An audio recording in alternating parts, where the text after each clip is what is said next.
పూరా లోకల్.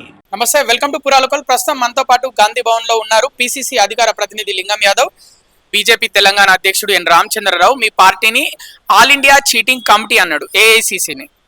అలా రామచంద్రరావు ఎవరు అనుమతితోటి, ఎవరు నియమిస్తే, ఎవరి సహకారంతో బీజేపీ రాష్ట్ర అధ్యక్షుడు అందరికీ తెలుసు. ఇవాళ నేను చెప్పడం కాదు, తెలంగాణ ప్రజలందరూ కూడా అనుకుంటారు. ఇవాళ ఆయన మాట్లాడితే ఎట్లండి? కనీసం బీజేపీ ఏం చేస్తుందో దాని గురించి మాట్లాడమండి. ఇవాళ ఇష్టం ఉన్నట్టు మాట్లాడుతుంటే ఇవాళ 11 సంవత్సరాల కేంద్రంలో అధికారంలో ఉన్నటువంటి నరేంద్ర మోడీ బీజేపీ ప్రభుత్వం ఏం చేస్తుందో ఇవాళ చర్చ రండి. ఇవాళ తెలంగాణ నుంచి 8 మంది ఎంపీలు ఉన్నారు, 2 కేంద్ర మంత్రులు ఉన్నారు. మరి తెలంగాణకు ఏం చేశారో ఒకసారి చర్చిద్దాం. దమ్ముంటే నేను రామచంద్రరావు అడుగుతున్నా, నువ్వు తెలంగాణకు చేసినటువంటి స్పెసిఫిక్ గా తెలంగాణకు చేసినటువంటి కేంద్రం నుంచి తెచ్చిన నిధుల గురించి చెప్పండి. ఇవాళ బడ్జెట్ లో అన్యాయం జరిగింది, విభజన చట్టంలో ఉన్నటువంటి హామీలు ఇప్పటి వరకు అమలు చేయలే, తెలంగాణకు ఒక ప్రాజెక్టు కూడా జాతీయ హోదా ఇవ్వలే, కనీసం ఒక ఐఏఎం అండి. ఇవాళ దేశంలో ఐఏఎం లేనటువంటి ఏకైక రాష్ట్రం తెలంగాణ. మరి ఎందుకు ఇవాళ దాని గురించి కొట్లాడు ముందు నీకు దమ్ముంటే? ఇవాళ మెట్రోకు విస్తరణ 11 సంవత్సరాలుగా మెట్రో విస్తరణ జరగలే, దమ్ముంటే దానికి నిధులు తీసుకురా. ఇవాళ గంగా నదికి రీజనవేట్ కోసం 20,000 కోట్లు ఇచ్చారు, మరి తెలంగాణలో మూసీ నదికి రీజనవేట్ కు డబ్బులు తీసుకురా.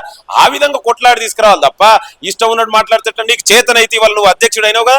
ఇవాళ బనకచెర్ల మీద మీ స్టాండ్ ఏంది? ఇవాళ ఆంధ్ర పాలకులు ఇవాళ తెలంగాణ నీటి దోపిడీ చేస్తున్నారు, తెలంగాణకు అన్యాయం చేస్తున్నారు. నీకు దమ్ముంటే తెలంగాణ ప్రాంత బీజేపీ అధ్యక్షుడు కదా, నీకు దమ్ముంటే బనకచెర్లను ఆపు. ఇవాళ తెలంగాణకు రావాల్సిన న్యాయబద్ధమైనటువంటి నీటి గురించి నువ్వు కొట్లాడు. దానికి ముందు ఉండాలి తప్ప ఇవాళ తెలంగాణ ప్రజాప్రభుత్వం బీసీలకు 42% రిజర్వేషన్ ఇవ్వాలని అసెంబ్లీలో బిల్లు చేసి ఇవాళ కేంద్ర ప్రభుత్వానికి పంపించింది. నీకు చిత్తశుద్ధి ఉంటే నువ్వు బీజేపీ రాష్ట్ర అధ్యక్షుడు, తెలంగాణ ప్రాంతానికి అధ్యక్షుడు అయితే నువ్వు దాని మీద నువ్వు నరేంద్ర మోడీతో కొట్లాడి ఇవాళ బీసీలకు రిజర్వేషన్ కోసం ఇవాళ 9th షెడ్యూల్లో పెట్టి చేతనైతే ఆ విధంగా చేయాలి తప్ప ఇష్టం ఉన్నట్టు మాట్లాడితే ఎవరు మాట్లాడతారండి? నువ్వు కేసీఆర్ ఏజెంట్ అని తెలంగాణ ప్రజలందరూ అనుకుంటారు. మళ్ళీ నేను కొత్తగా చెప్పవలసిన అవసరం ఉందని దానికి. సో ఇది బీజేపీ నాయకుల చరిత్ర. నీకు చేతనైతే కేంద్ర ప్రభుత్వంతో నరేంద్ర మోడీ తోటి కొట్లాడి తెలంగాణకు రావాల్సినటువంటి నిధుల గురించి, బడ్జెట్ లో అన్యాయం జరుగుతుంది దాని గురించి మాట్లాడు.